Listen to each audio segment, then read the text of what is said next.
Labadiena, pristatau projektą klinikinės elektrostimuliacijos svarba kineziterapijoje ir reabilitacijai.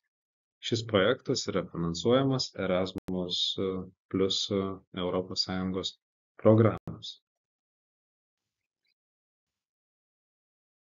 Taip pat pristatysiu ir projekto partnerius. Taip, pirmiausia, svarbu paminėti Pamukkale's universitetą Turkijoje, kuris yra kuruojantis ir pagrindinis universitetas atsakingas už šio projekto įvykdymą.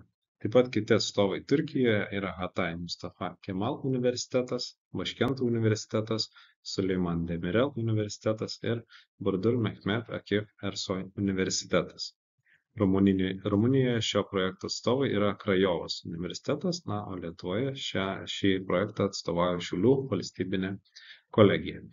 Taip pat šio projekto partneriai yra Turkijos, Rumunijos, Lietuvos ir Estijos kineziterapeutų draugijos ir asociacijos. Tęsiant modulį sveikų ir denervuotų raumenų fiziologiją, kalbėsime apie inervuotų raumenų fiziologiją. Kitas terminas taip pat, kuris apibūdina tą pačią indikaciją arba situaciją, tai yra reinervuotų raumenų fiziologija. Tai šiek tiek toj plačiau. Šią medžiagą, šio skyriaus medžiagą parengė iš Süleyman Demirel universiteto ir Mus Alparslan universiteto kolegos, mokslininkai, tai daktaras Mehmet Duray ir daktaras Gökhan Bayrak. Ir šią medžiagą pristatau aš, Šiaulių valstybinės kolegijos lektorius Dovydas Getrimas. Tai kalbėsime apie nervinės funkcijos atkūrimą arba apie tą reinervaciją.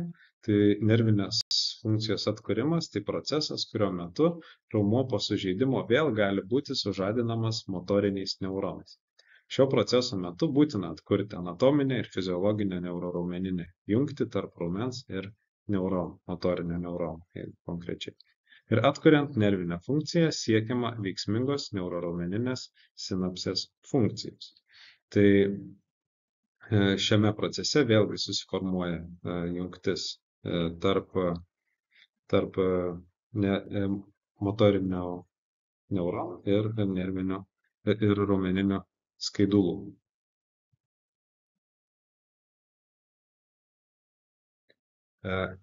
Kalbant apie pačią reinervaciją arba pakartotinį inervaciją, tai ankstyvajame nervinės funkcijos atkūrimo etape naujai susiformavusios ir neišsivysčiusios neuroraumeninės sinapsės dažnai neperduoda teisingo signalo dėl nevienodo motorinės plokštelės laidumo arba veikimo potencialo neperdavimo. Taigi atsistatymo pradžioje tas išgaunamas raumens susitraukimas arba bendrai jau pats judesys nebūna labai tikslus, jisai gali būti šiek tiek chaotiškas, ne visada atitikti norimą rezultatą, vien dėl to, kad dar tik tais formuojasi, atsikūrinėja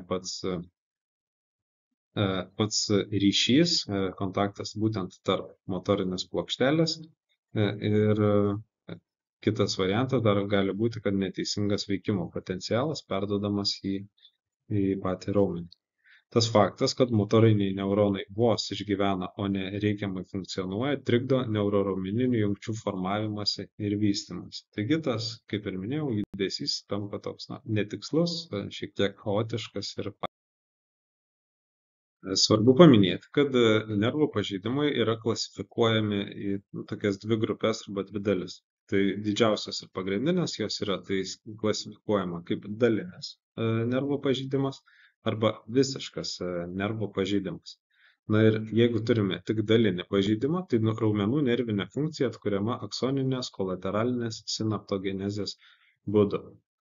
Ką tai reiškia, kad po sužeidimo periferinis nervas mėgina rasti kelią, vyksta atsistatymo procesai, bando atrasti kelią link raumens, formuodamas naujas sinapses proksimalinėme aksono gale ir taip atkurti tą prarastą nervinį ryšį.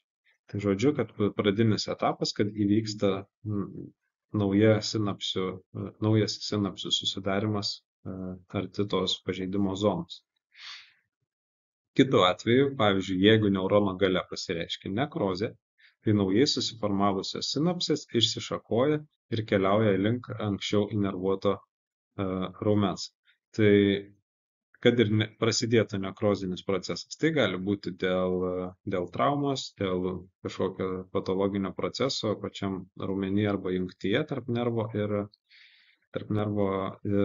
raumens. Tai susiformavusios sinapsės labiau jos išsišakoja ir bando būtent didinamos tą sinapsinį tinklą pasiekti prieš tai anksčiau įnervuotą raumenį.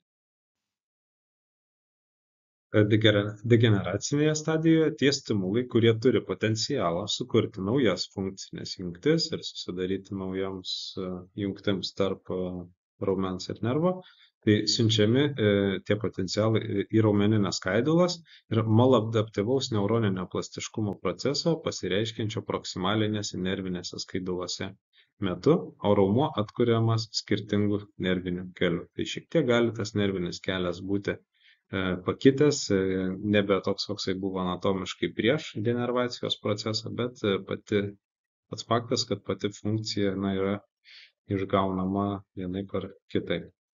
Be to, atkurtose neuronuose ir susikūrusiose šakose susiformavusios kolateralinės sinapsės, tai vadinamas šis procesas reaktyvinė sinaptogenezė, gali sukurti naujas funkcinės jungtis esančias proksimaliau neuroraumeniniai sinapsiai. Vienaip ar kitaip, šalutinė ta sinapsė susiformuoja nebūtinai toje pačioje vietoje, kurioje buvo prieš pažeidimą arba degeneracijos procesą.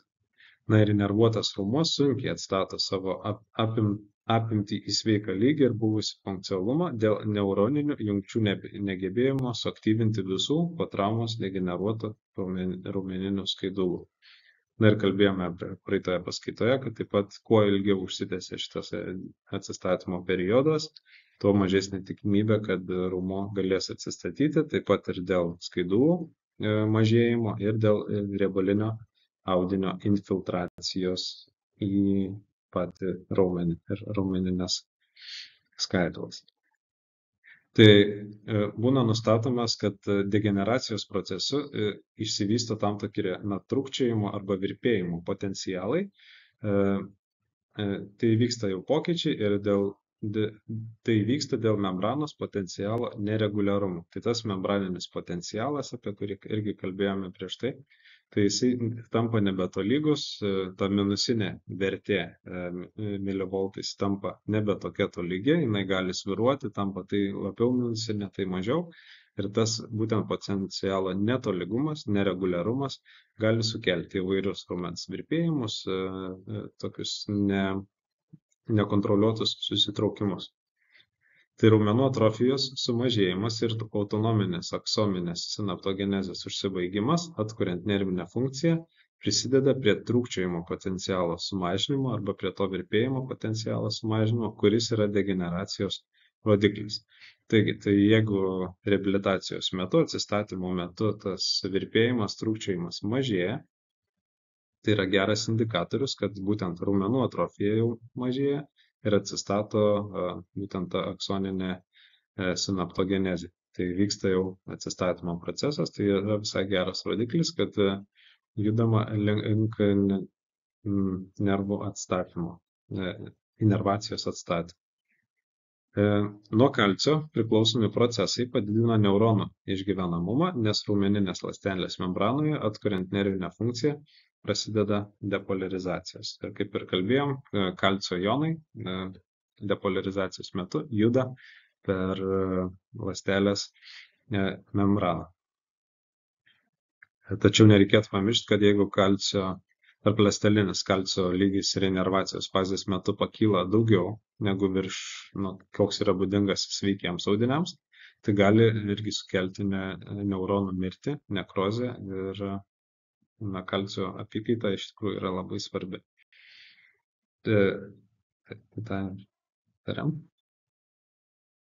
Taigi, kas vyksta ląstelėje?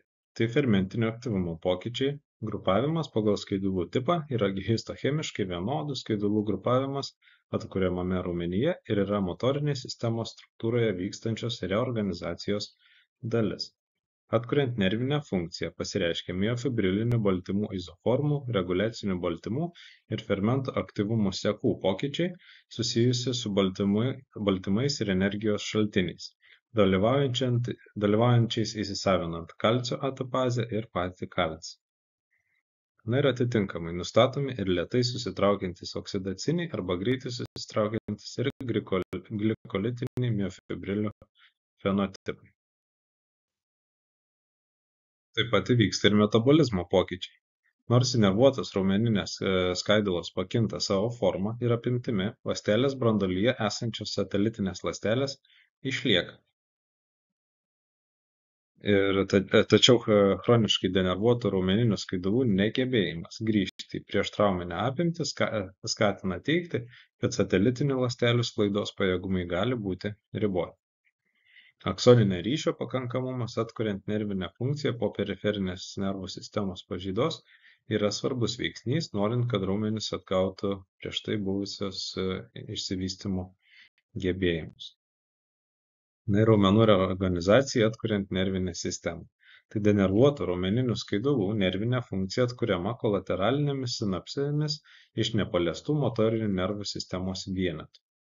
Todėl, kad šios naujai susiformavusios sinapsės yra nemėlynuotos arba menkai mėlynuotos, nerviniai signalai perduodami labai lėtai. Raumeninių skaidulų nervinės funkcijos atkūrimo sėkmė daugiausia priklauso nuo motorinės nervų sistemos veikimo potencialo, kuris pasižymi greitu perdavimu ir lengvu išsivystymu.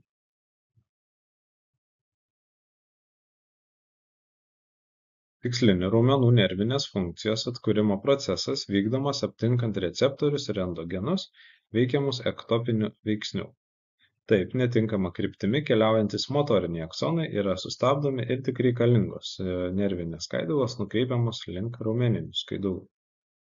Tačiau elektromiofibrinių ir elektroencefalografinių vertinimų metu buvo įrodyta, kad sensorinį raumenų refleksą išsaugo inervuotos aferentinės skaidulos ir raumenų mechanoreceptoriai. Taip pat inervacija tiesiogiai veikia raumeninių miofibrilių molekulinę struktūrą. Inervuotų raumenų funkcionalus skerspjūvio plotas gali padidėti dėl padidėjusio nervinio aktyvumo.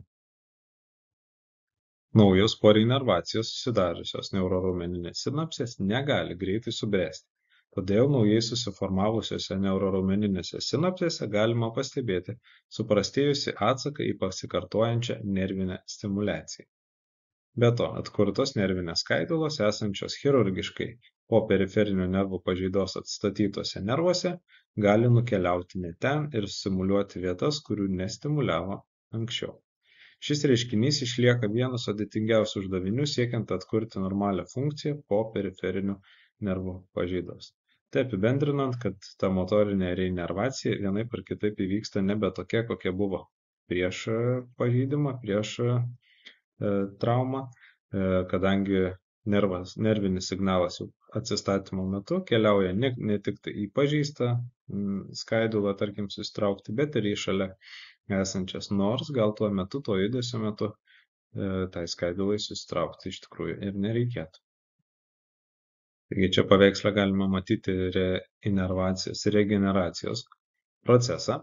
Tai po denervacijos nervinių signalų perdavimo greitis raumeninėse skaiduluose gali sulėtėti iki 0,5 metro per sekundę. Tai dėl tokio perdavimo greičio sumažėjimo, net ir po nervo atkūrimo signalų perdavimo greitis raumeninėse skaiduluose gali nebeatsistatyti. Tai rodo, kad atrofavusios mažosios raumeninės skaidulos gali būti nejautrios atkurtiems aksonams ir nors ir jie perduos tą nervinį signalą, pati skaidula, raumeninė skaidula nereaguos į tai ir nesusitrauks. Taigi nustatyta, kad tam tikri pokyčiai vyksta ir raumeninėse verpstėse ir Golgio sausgysliniame organe reinervacijos procese. Tai po denervacijos raumenų verpstėje pasireiškia spartus degeneracijos procesas. Tai tempimo receptorių skaičius denervuotame raumenyje ženkliai sumažėja. Tai pačios verpstės suyra ir tai yra neįprasta reakcija į tempimą raumeninėje verpstėje.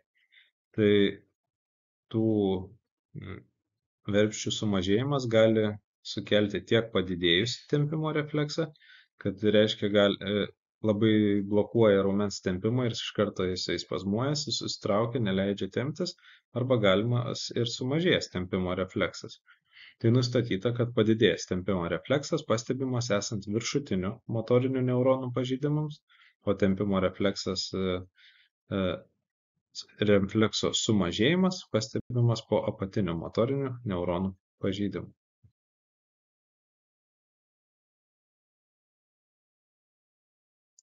Taigi aptarsime reinervuoto raumens audinio koncentracijos pokyčius. Tai pirmiausia vyksta raumeninių ląstelių apoptozė, tai yra intraląstelinis mechanizmas po denervacijos.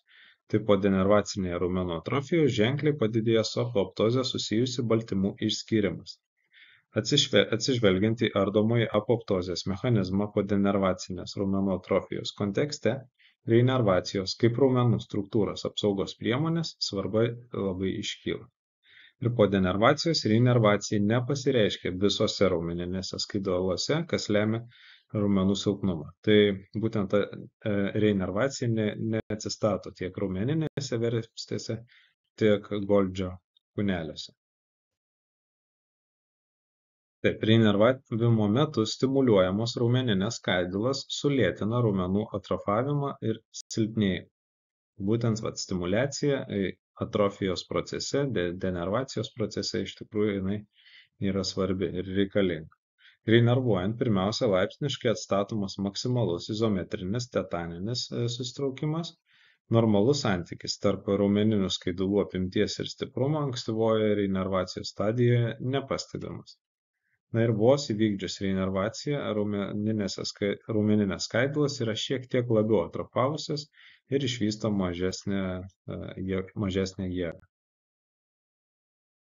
Denervacija sutrikdyta kolagenizacija ir padaugėjęs fibrozinis audinys, denervuoto raumens atrofija gali sumažinti raumenų reinervacijos efektyvumą. Tačiau atrofavusi denervuotų raumenų skaidulos nepraranda gyvybiškumą ištisus mėnesius ar net metus. Tyrimų rezultatai rodo, kad potrauminės raumeninės skaidulos atsikuria vykstant susitraukimo laiko ir intensyvumo pokyčiai. Tai denervuoto raumens traukulių potencialas arba tremoro potencialas apibūdinamas kaip 1–2 Hz signalo iššovimo potencialą. O motoriniai potencialai valingai sutraukiant sveiką raumenį yra 4–5 Hz dažnio lygyje. Kai matom, tas dažnis yra sumažėjęs denervuotose raumenyse ir būtent neįprastas, nevalingas elektrinių signalų aktyvumas pasireiškiantis su denervacija pradedamas atitaisyti arba jisai atsistato atliekant reinervaciją. Taigi reinervacijos metu pirmieji tie nevalingai kylantis depolarizuojantis traukuliai išnyksta. Nauji, po naujomis funkcinėmis jungtimis susidarę motoriniai vienetai gali valdyti valingus susitraukimus. Kol ankstyvojoje reinervacijos proceso stadijoje susitraukimo intensyvumas yra žemas, ilgainiui augant motoriniam vienetui stiprėja ir susitraukimo intensyvumas ir jėga. Tačiau, jeigu kai kuriuose motoriniuose vienetuose pasireiškia negrįžtamas funkcijos netekimas, aktyvajame motoriniame vienete funkcionuojančių raumeninių skaidulų apimtis gali viršyti įprastą apimtį.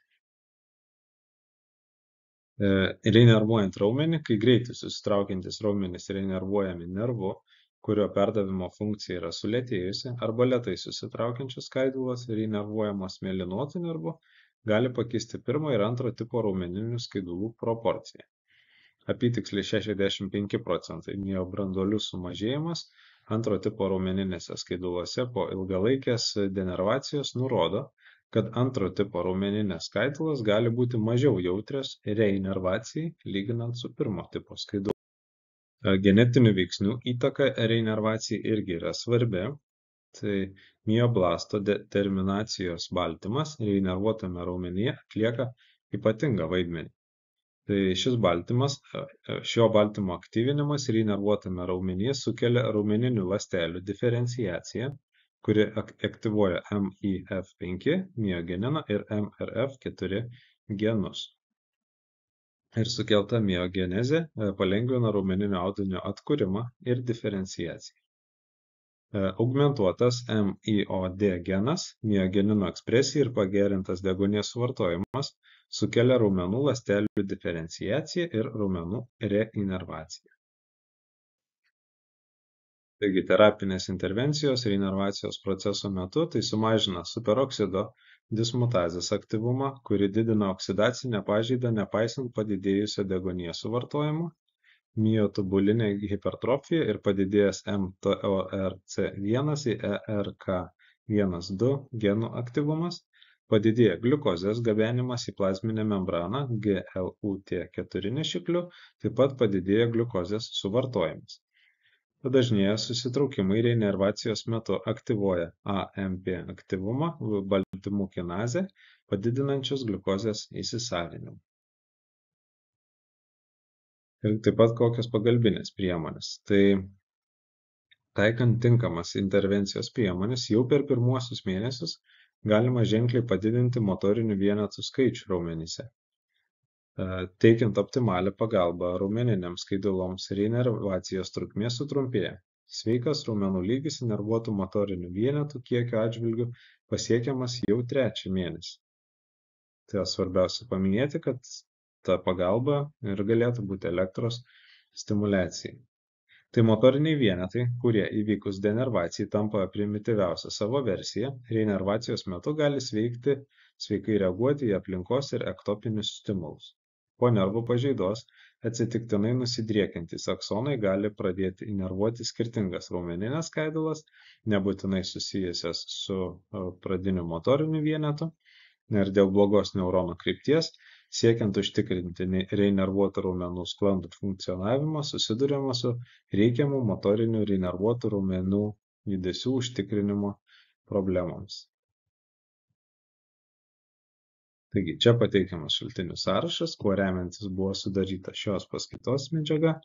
Na ir kaip visada matome projektų dalyvius, kurie yra atsakingi už šio projekto įgyvendinimą, medžiagos surinkimą ir pateikimą. Taigi, ačiū už dėmesį.